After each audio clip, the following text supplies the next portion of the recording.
Hey guys, welcome back to the channel. I'm going to do something a little bit different today, take a break from the trucks. Something I like to do in my spare time, been doing it since I was a little kid. Today I'm going to make something just kind of as an example. Start with nothing special, just usually I find a kind of beat up, knotty piece. Anything from the hardware store is fine.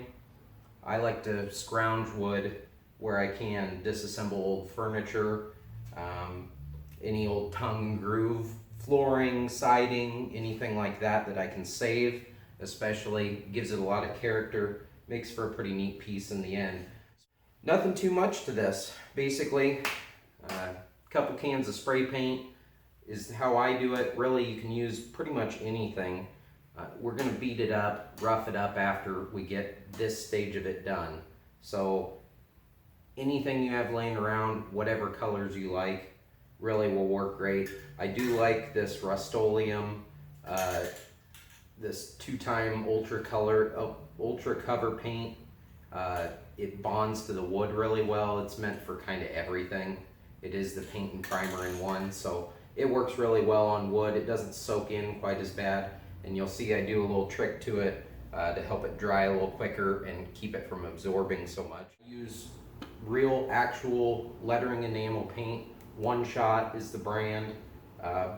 You talk to any old time sign painter, pinstriper, this is pretty much the go-to paint. So along with those, I have my assortment of brushes, grease pencil, rulers, tape measures, anything like that. So hang out, come along with me here, and we'll build this sign. All right, so the first step in this is just cutting the board down. Not an exact science here. You can really make it however big you want, unless you're trying to fit a specific space. It doesn't have to be perfect. So basically, I just got my old wooden yardstick here. Sign painting, I use this thing all the time. So I'm going to do about 2 foot on this thing. So we'll get 2 foot marked out.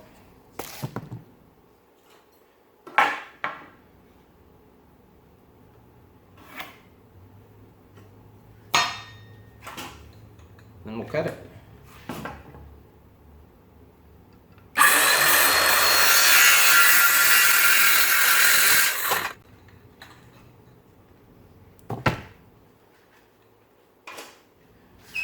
Save that piece for another sign, but there we go. Alright, so I went ahead and cut a second one. What I'm going to do is show you 2 different ways to do this. The first way, like I said, being a painted version, it does have some paint on it from the hardware store, wherever it came from. I think that'll work well with the painted version that I want to do. The other version has a nice knot in it, some texture. It's a little more beat up. I think that one will work perfect in a stained version. So I'm going to do 2 of the exact same sign, and I'm just going to show you how to do each of them. First version, what I like to do is over the wood, I like to put a base color under it. This one, I'm going to use a little bit of off-white. It really doesn't matter. All this color is going to do is show through a little bit over the black, or under the black, I should say. You're going to have some of the wood showing through, some of this knot that's running through here. You're going to have all kinds of different colors poking through, but whatever the last color is going to be the main color of your sign. So the base color underneath doesn't really matter. You can do a few different colors if you want. The more you sand, the more those colors are going to come through. So we're going to go ahead and lay down this base coat first.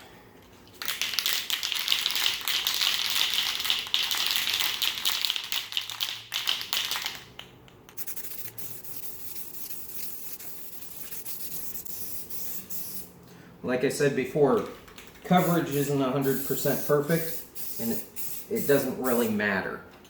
You're going to sand through this, you're going to show some of it, but mainly what you're doing is you're just trying to seal the wood up some so it doesn't absorb the top coat as much. Alright, next trick I like to do, butane torch, propane torch, whatever you got. Otherwise, you're waiting all day for paint to dry. I gotta do several coats. I don't have the time. So this stuff is flammable.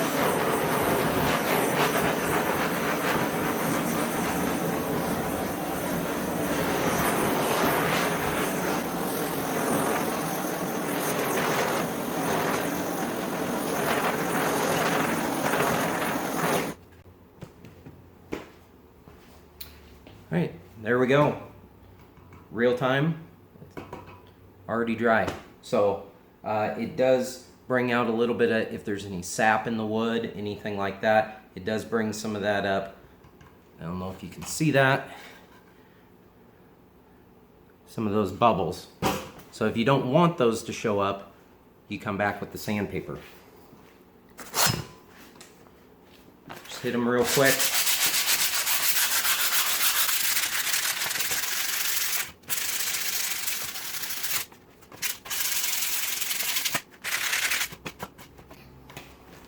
There we go. Like I said, you're not going for perfection on this. In fact, the more distressed and the more imperfections that you can get in there, the better the end result's gonna look. All right, next step, gloss black. Doesn't really matter if it's gloss, flat, semi-gloss. By the time we're done, we're gonna have sanded on it. So it's gonna end up being kind of a flat, semi-gloss black anyway.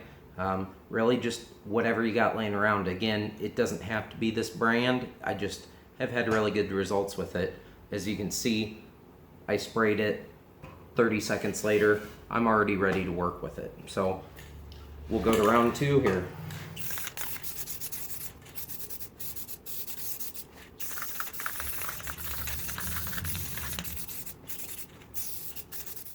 And then hit it again with the torch.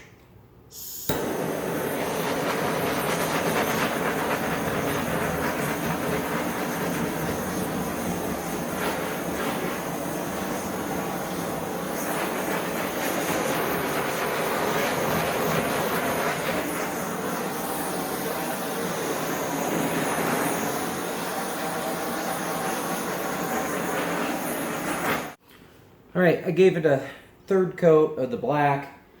This one I'll let just naturally dry. So that'll be a little bit, you want a good even coat of your final color. Like I said, we're gonna sand through this afterwards. So some of that white's gonna show through, some of the wood, any other colors that are underneath there are all gonna come through in the end. But you want a good even base to start with before you get to that point. So we're gonna put that one aside and we're gonna move on to the other one. Again, kind of a similar deal here. We just wanna make sure we knock any of the edges off, anything that's gonna give us splinters, and then you just get right in it. I use Minwax a lot for my stains. It really doesn't particularly matter unless you're going for a specific color, because it kind of like with the paint, the end result, we're gonna blemish this up, we're gonna beat it up, we're gonna make it look like it's old. So a lot of this stain is gonna get weathered away by our sanding. So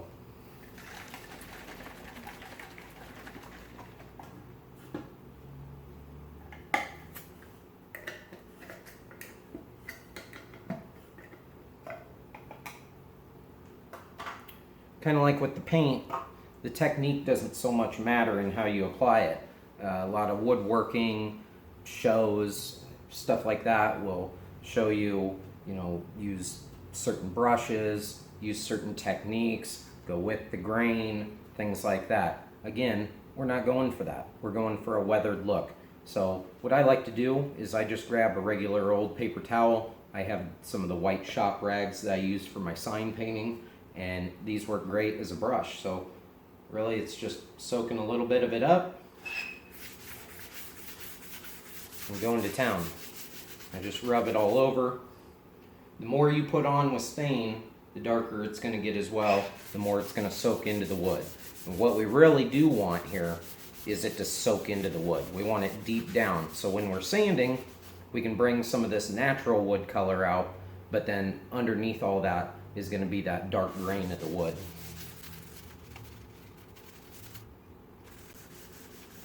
And again, with the imperfections in the wood, you want to make sure you're getting some of the stain down in those as well. If you start with some beforehand, that's great. You can pre-stress it before you start painting. The only word of advice I'd give there is it does make the painting end of it harder, the lettering end of it, I should say. So I like to wait until after I'm done to really stress these things, but that's up to you.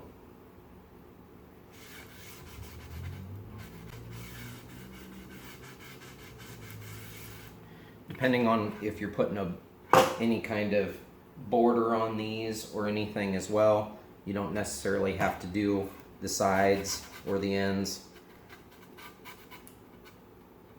If you're doing something like that, the border I put around that sign.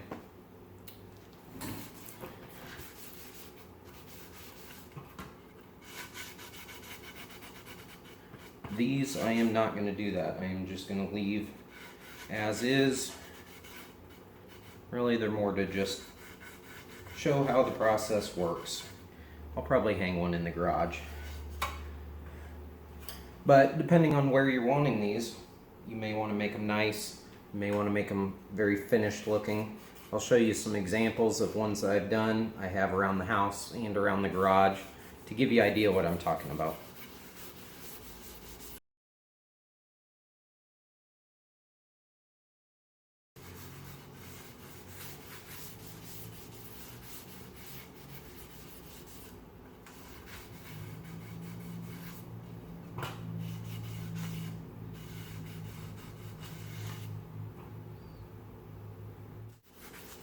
And word of advice as well, if you're not used to working with this stuff, you probably want to wear some gloves. You can see my hands are already a mess, and I've been at this for just a little bit, and it only gets worse.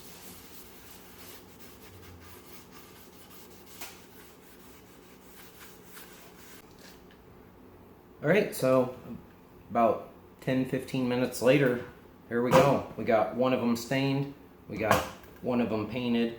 We're going to let these set up for a little bit and dry. Really, the stain, once you apply it, let it soak in. You do want to just grab any old rag. Again, nothing specific. It's already dirty. I've already wiped my hands on it several times. Just was the one I was using to wipe my fingers off when I was handling the board. You want to take and wipe up any of that excess that you get that hasn't soaked in, because it won't ever dry.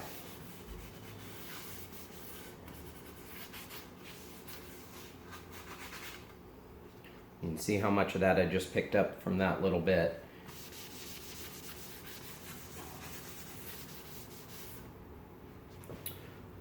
All right, that's it. We're gonna let these dry for a little bit and we'll come back to them. It's dry enough for me to work with at this point. So let's get into it.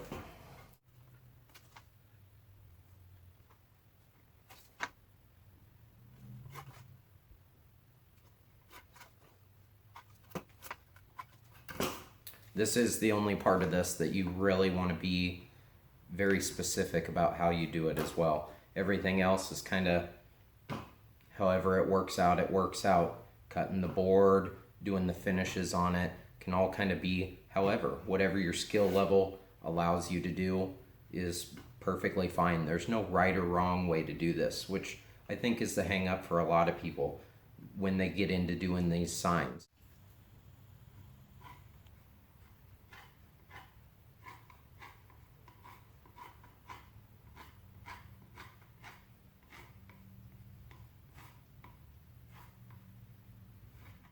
All right, we're about ready to throw some paint on this thing. I'd go into detail about brushes, paint, stuff like that. As I said before, it's one-shot paint. It is specific lettering brushes that will hold up to this paint. I don't think your typical Walmart arts and crafts paintbrush is going to take the abuse that these things will give it. You're using pretty harsh chemicals, paint thinners and such with this type of paint, with the enamel paint, that you're not going to use with your acrylic paint, your water-based paints. You can achieve the same results with those type of paints, I can't speak from experience as to how easy they are to work with, how well they paint. I just know what I've used for years. As you can see, I didn't mix up a ton of paint. It's not going anywhere. It is enough to accomplish what I'm trying to do here. Let's get to it. I'll get some paint thrown on this thing.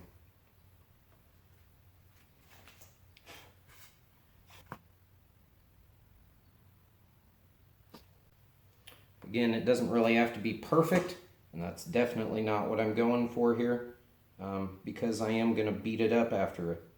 So mainly I just want it to get on there, start soaking in, because it will soak into the wood a little bit. But like I said, I'm going to go back, definitely stress it after it's dry, even a little bit before it's dry. So this enamel paint definitely takes a long time to cure. So make sure you're planned for that.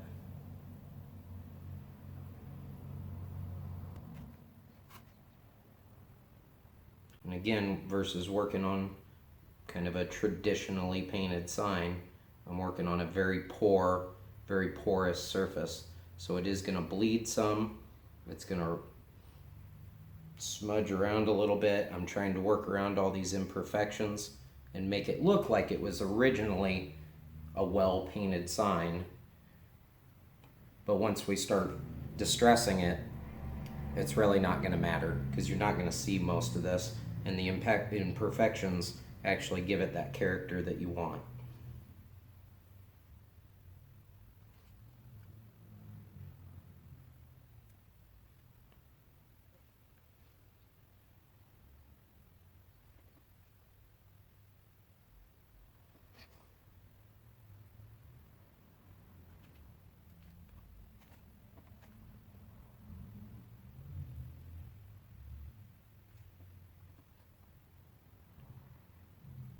If you guys like this, go ahead and leave a comment. Let me know. Give the video a thumbs up. You know, stuff like that does help. You know, I don't know if this is something that you guys enjoy or not. If you want to see more truck stuff, you know, let me know that too. Really, anything that you do want to see. Any other vehicles that I own. You may have seen some of them in the other videos. Stuff like my Schwinn, stuff like my motorcycle, things like that that you guys would be interested in. Leave a comment down below. Let me know.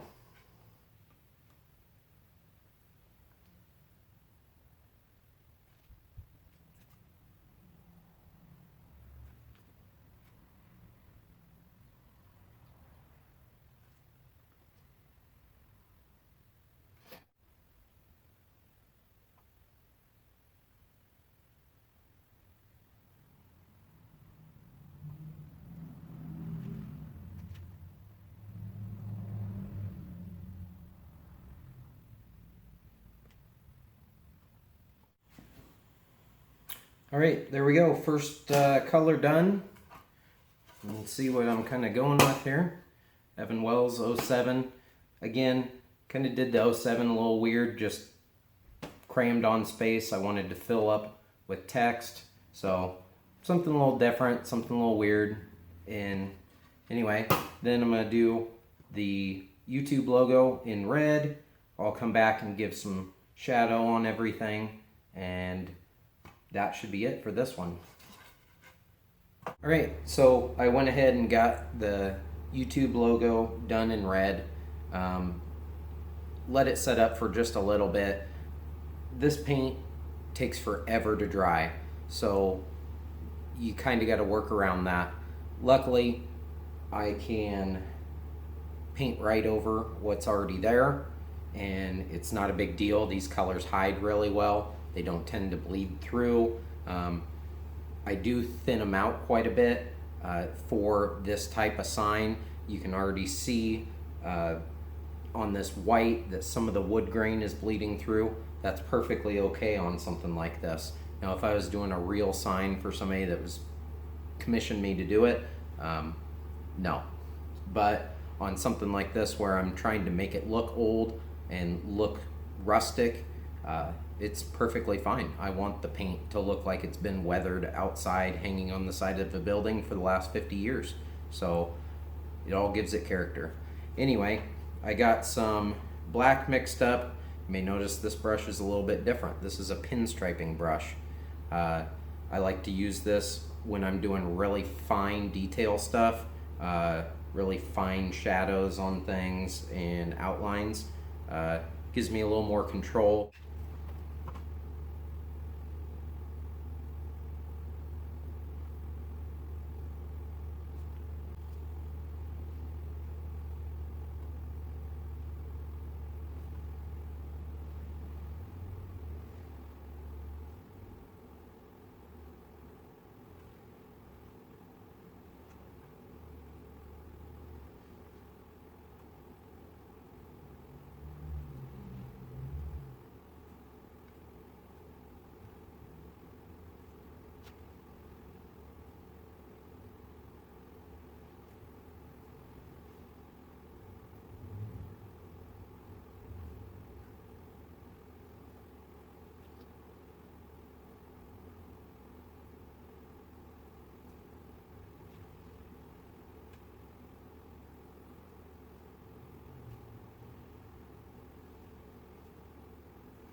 All right, there we go. Looking pretty good. I'll go ahead and get the YouTube one done, and we'll come back to it.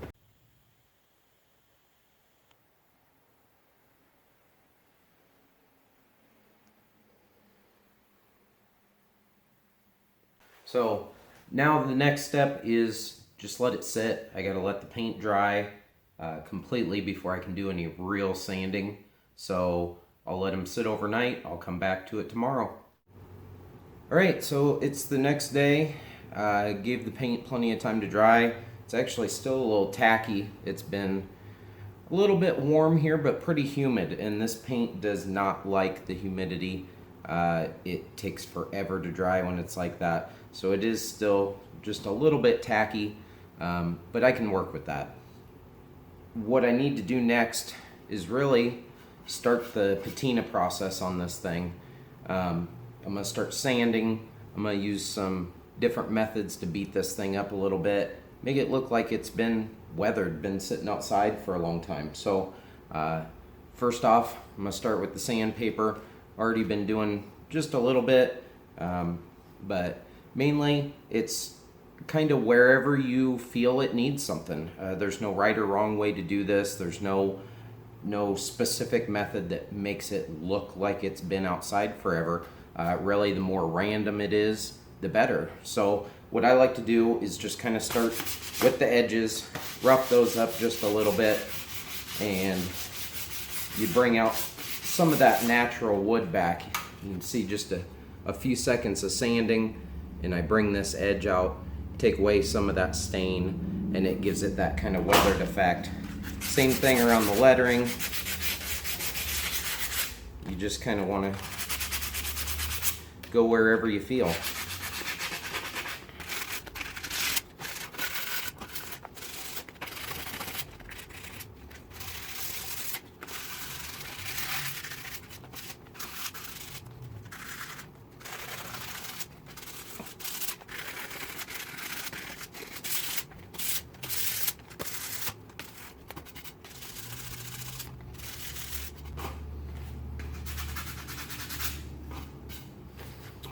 Again, there's no right or wrong way to do this. Really, it may seem like you're taking a lot away, but kind of the more you do to it, the more realistic it looks. So it may seem like a lot when you're getting up close to it like this. You're taking away an awful lot of paint, but really from far away it looks the same. When you get up close, you can see I'm starting to lose some of my color here, really starting to lose some on the zero there, losing some around here, and the red's starting to kind of blur out and really, you know, dull up and start blackening a little bit. Actually, a little bit of the black is still tacky and kind of pulling into the red. You can see a lot of that color starts coming off on my hands as I'm working it. It's okay. It's really is okay. It's gonna add to that effect. So as I go here, I'll hit it more and more with the sandpaper. I'll keep coming back to it. Just little spots here and there as I see fit, but really we'll move on to the next step. The next couple steps are kind of the fun part of this, because again, it's really, you just get to do whatever you want. So there's a couple specific tools that I use for this. The first one may seem a little extreme, the hammer. Again, just kind of smacking this thing around, making it look like it's taken some use over the years. I like to use the claw end a little bit. I'll just dig into these edges some, really make that thing look roughed up. Drag it along. Give it a few knocks here and there with the point.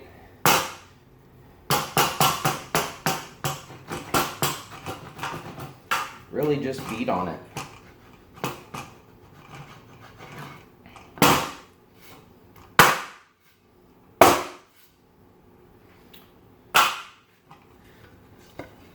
Again, it's kind of those little details that make it look like an old beat up piece of wood. You get some of those knocks, some of those hammer hits in it. Just gives it that little detail. It makes it look like it's been hanging up somewhere for a long time, make it look like it's been thrown in the back in storage and other things laid against it. You know, it's sitting over here and oops, I got a pile of some stuff on it, you know.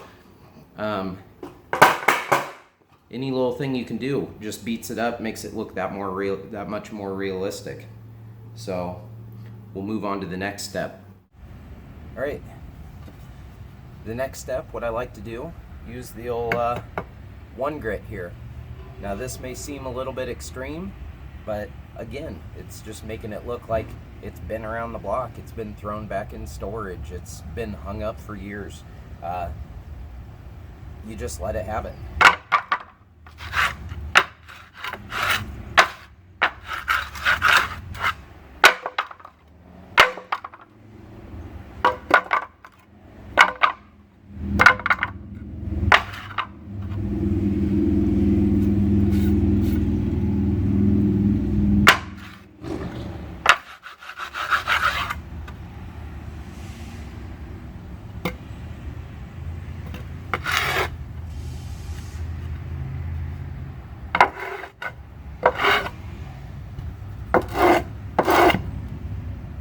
Okay, once I get done with that, what I like to do a lot of times is, again, come back to the sandpaper. You get some of these deep gouges in here and stuff that you want to accentuate a little bit. You want to make them really stand out, look like they've been there a long time. They've been weathered.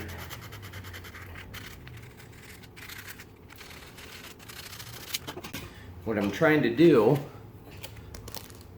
is make it look like just it's been weathered away. Some of that grain starts coming through, some of the wood underneath.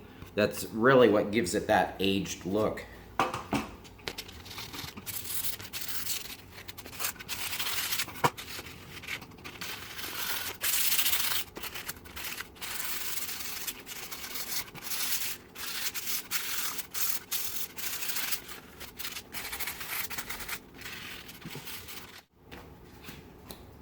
The other thing you can go back to the steel wool again if you want, and that kind of smooths some of it out. It can also help with the colors if you want to really get rid of some of the color. A lot of times what you'll notice on old signs that do make it hard to replicate is that when you have outlines around colors, so I have the white and the black, you'll notice that the white will fade away but the black will still be there, or vice versa, the black will be gone, the white will stay, and you'll notice that it's not always uniform. Sometimes it'll be the top, sometimes it's the bottom. A lot of that is when you're sign painting, because you're constantly having to re-dip your brush as you go along, the paint may not be consistently thinned, it may not be applied the same. Some letters take more strokes. You can see right here on the end where my first line is down and then my next line is here, so I get that white little streak up the middle of it that kind of remains. That's how old signs were made, so that's why you see them wear uneven like that. When you do stencils and spray paint, or stencils and any other kind of paint, and you just kind of wash the paint over it, you lose some of that effect. And that's why old vintage signs actually wear the way they do. So that's something to keep in mind when you're doing these. If you try and follow those same techniques and then wear it afterwards, a lot of times you end up with similar results. It's just about patience and using the right tools after the fact. So the steel wool's nice because it really does, it'll wear these letters out without leaving all the kind of sanding marks from the sandpaper. It's a lot finer. It doesn't take as much material off. It still gives you that kind of same effect. And the steel wool's nice because it really does, it'll wear these letters out without leaving all the kind of sanding marks from the sandpaper. It's a lot finer. It doesn't take as much material off. It still gives you that kind of same effect.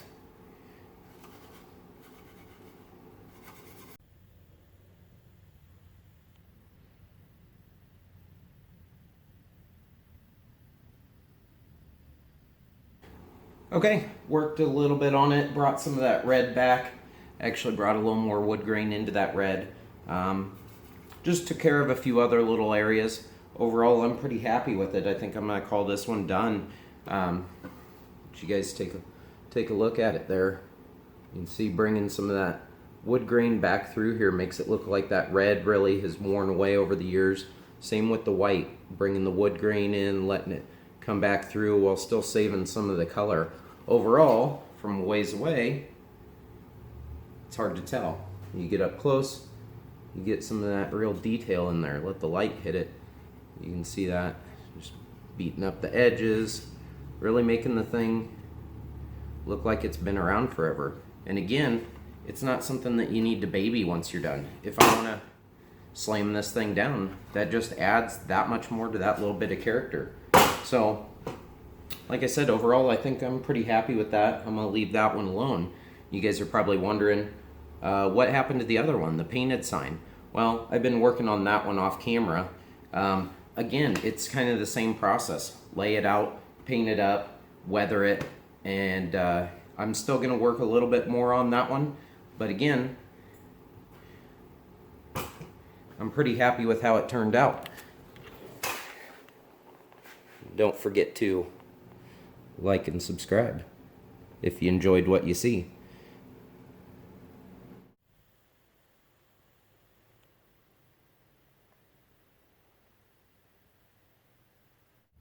So there we go, 2 of them finished up. Again, 2 different techniques, the stained and the painted, both similar processes to accomplish. It's just a matter of your first finish on it. So if you guys made it this far into the video, I know this is a little bit longer one and a little different than what I'm probably going to be posting on here normally.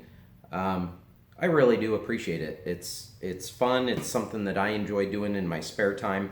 If you guys like it and want to see more of it, definitely let me know down in the comments. Tell me if you loved it. Tell me if you hate it. what you'd like to see me do in the future. If you do want to see more of these, pretty much anything you can think of, I can create with just a couple of old pieces of board and some paint. Leave a thumbs up, subscribe if you enjoyed it, and we'll catch you next time. Thanks for watching.